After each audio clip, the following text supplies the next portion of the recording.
Hello বন্ধুরা, আসসালামু আলাইকুম। Dear medicine tips video YouTube চ্যানেলে আপনাকে স্বাগতম।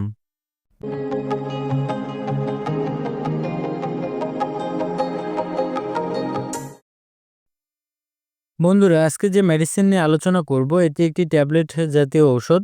আপনারা স্ক্রিনে দেখতে পাচ্ছেন অ্যান্টাসিড প্লাস ট্যাবলেট। এটি একটি গ্যাস্ট্রিক জাতীয় ট্যাবলেট।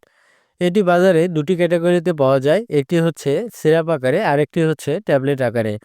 তো আজ আমরা আলোচনা করব অ্যান্টাসিড প্লাস ট্যাবলেট নিয়ে। আর এই ট্যাবলেটটি বাজারে এনেছেন বাংলাদেশের সুনামধন্য একটি medicine company square pharmaceuticals limited company. তো বন্ধুরা, আজকের আলোচনায় থাকছে এই অ্যান্টাসিড প্লাস ট্যাবলেটটির কার্যকারিতাগুলো কি, কোন কোন রোগে এই অ্যান্টাসিড প্লাস ট্যাবলেটটি নির্দেশিত, সেবনবিধি কি বা কিভাবে খাবেন, এর ডোজ কি, বর্তমান বাজার মূল্য কত, কারা এই ট্যাবলেটটি খেতে পারবে এবং কারা এই ট্যাবলেটটি খেতে পারবে না, এবং গর্ভাবস্থায় বা স্তন্যদানকালে অ্যান্টাসিড প্লাস ট্যাবলেটটি সেবন করা যাবে কিনা এবং এই ট্যাবলেটটির পার্শ্ব প্রতিক্রিয়াগুলো কি, জানা অজানা বিস্তারিত আলোচনা করব আজকের ভিডিওতে। তাই ভিডিওটি না টেনে সম্পূর্ণ ভিডিওটি মনোযোগ সহকারে দেখতে থাকুন। আশা করি অনেক উপকৃত হবেন। আর আপনি যদি আমার চ্যানেলে নতুন হয়ে থাকেন তাহলে অবশ্যই চ্যানেলটি সাবস্ক্রাইব করবেন। আর পূর্বে যদি সাবস্ক্রাইব করে থাকেন তাহলে অসংখ্য অসংখ্য ধন্যবাদ। তো বন্ধুরা, বেশি কথা না বলে এবার চলুন মূল আলোচনায়। বন্ধুরা, প্রথমে আমরা জানবো এই অ্যান্টাসিড প্লাস ট্যাবলেটটির কার্যকারিতাগুলো কি এবং কোন কোন রোগে এই অ্যান্টাসিড প্লাস ট্যাবলেটটি নির্দেশিত। বন্ধুরা, এই ট্যাবলেটটির কার্যকারিতাগুলো বলতে গেলে এই ট্যাবলেটটি মানুষের গ্যাস্ট্রিক জনিত যে সকল সমস্যাগুলো দেখা দেয় সেই সমস্যাগুলো দূর করতে এই অ্যান্টাসিড প্লাস ট্যাবলেটটি নির্দেশিত। তাছাড়াও পাকস্থলী বা অন্ত্রে ঘা, পেপটিক আলসার, পাকস্থলীর প্রদাহ, বুক জ্বালাপোড়া করা এই সমস্যাগুলো নিরাময় করতে মূলত এই ট্যাবলেটটি দেওয়া হয়ে থাকে। তাছাড়াও যে সকল রোগীদের অতিরিক্ত গ্যাস্ট্রিকের কারণে বুক জ্বালাপোড়া করে এবং ঘন ঘন বদহজম হয়, অতিরিক্ত গ্যাস্ট্রিকের কারণে পেট ফাঁপা বা পেট ব্যথা করে, সেই সকল রোগীদের এই সমস্যাগুলো সমাধানের জন্য এই অ্যান্টাসিড প্লাস ট্যাবলেটটি দেওয়া হয়ে থাকে। এই অ্যান্টাসিড প্লাস ট্যাবলেটটি সেবন করার ফলে বুক ব্যথা বা বুকে জ্বালাপোড়া করা, অতিরিক্ত গ্যাস্ট্রিকের কারণে অতিরিক্ত বায়ু বের হওয়া এবং পেটে অতিরিক্ত গ্যাস্ট্রিক রয়েছে বা যাদের অতিরিক্ত গ্যাস্ট্রিক তাদের জন্য এই অ্যান্টাসিড প্লাস ট্যাবলেটটি গুরুত্বপূর্ণ কাজ করে। এক কথায় বলতে গেলে গ্যাস্ট্রিক জনিত যে সকল সমস্যাগুলো সৃষ্টি হয় সেই সকল সমস্যাগুলো দূর করতে মূলত এই অ্যান্টাসিড প্লাস ট্যাবলেটটি দেওয়া হয়ে থাকে এবং কার্যকর ঔষধ হিসেবে কাজ করে।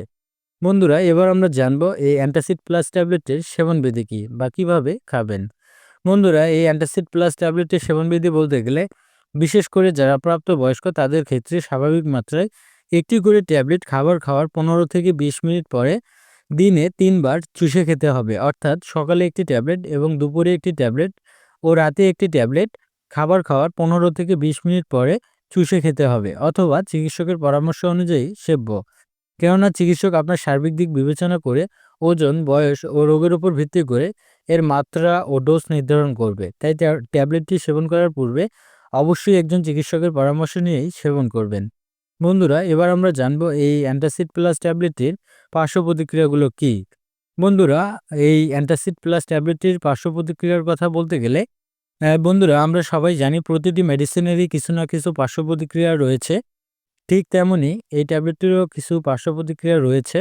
যেমন বমি বমি ভাব হতে পারে, ডায়রিয়া হতে পারে, পেট ব্যথা হতে পারে ইত্যাদি সমস্যা পার্শ্ব প্রতিক্রিয়া হিসেবে দেখা দিতে পারে। তবে এই অস্থায়ী সমস্যাগুলো অন্যদের ক্ষেত্রে নাও দেখা দিতে পারে। বন্ধুরা, এবার আমরা জানবো এই অ্যান্টাসিড প্লাস ট্যাবলেটটি গর্ভাবস্থায় বা স্তন্যদানকালে সেবন করা যাবে কিনা। বন্ধুরা, এই অ্যান্টাসিড প্লাস ট্যাবলেটটি গর্ভাবস্থায় বা স্তন্যদানকালে এই ট্যাবলেটটি সেবন করা উচিত নয়। অর্থাৎ গর্ভাবস্থায় বা স্তন্যদানকালে এই ট্যাবলেটটি সেবন করা থেকে অবশ্যই বিরত থাকতে হবে। বন্ধুরা, এবার আমরা জানবো এই অ্যান্টাসিড প্লাস ট্যাবলেটটির বর্তমান বাজার মূল্য কত। বন্ধুরা, এই অ্যান্টাসিড প্লাস ট্যাবলেটটির বর্তমান বাজার মূল্য বলতে গেলে অ্যান্টাসিড প্লাস একটি ট্যাবলেটের মূল্য মাত্র 2 টাকা 50 পয়সা, যা আপনারা আপনাদের নিকটস্থ ফার্মেসি থেকে কিনতে পারবেন। এই ছিল আজকের ভিডিও। ধন্যবাদ। ভালো থাকবেন, সুস্থ থাকবেন। নিত্য নতুন মেডিসিন সম্পর্কে ভিডিও পেতে আমাদের চ্যানেলের সাথেই থাকবেন। Dear medicine tips video YouTube চ্যানেলের সাথেই থাকবেন। ধন্যবাদ।